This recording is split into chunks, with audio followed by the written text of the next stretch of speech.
The Phalaenopsis orchid has been blooming for a long time. If it's like this one, with only a few flowers left, and the tip hasn't developed any new buds, at this time, we can cut off its flower spike and start nurturing the plant. If you don't want it to grow side branches, and want to focus on nurturing the plant, you should cut from the very base of the flower spike.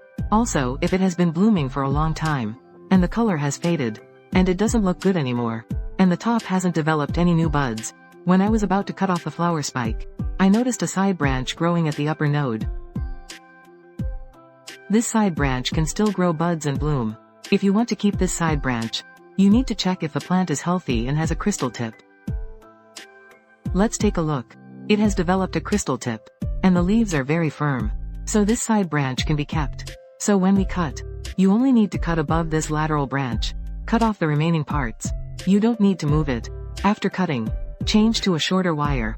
As long as the plant is healthy, this small lateral branch will not produce fewer flowers in the future. Let's look at the third situation. It's this Phalaenopsis orchid. It has been blooming very well. Its flowers at the back have not withered extensively. They still look lush and vibrant. Then, whether it's the main or lateral branch, they continue to produce flower buds, which means they are continuing to bloom. At this time, also observe your plant. Check if the leaves are firm. See if they are glossy. Check if there are any new growth tips. If everything is fine, then we maintain it as usual.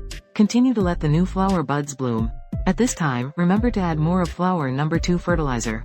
You don't need to do anything else. The fourth situation is when a lateral branch grows on another lateral branch. The main tip has already necrotized.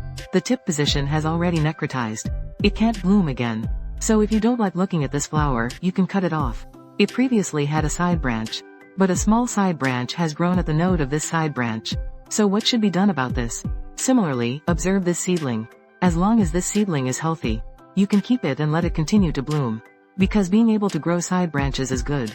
Being able to continue blooming is good. Both prove that the environment meets the standards. It can allow it to reproduce and grow. So since it has emerged, it will definitely be able to grow buds and bloom. Just like before, we cut off the unwanted part in front. Cut off a section of the flower stalk. This side branch. Cut off the withered part in front. Then we keep the side branch on the side branch. Besides this small side branch, another side branch might grow from this position. But this is a probability issue. It's not 100%. This situation generally occurs in winter or spring, because at this time, the temperature is relatively low, which is more suitable for reproductive growth. If it happens in late spring or early summer, it is recommended to just cut it off. Just continue to nurture the seedlings normally.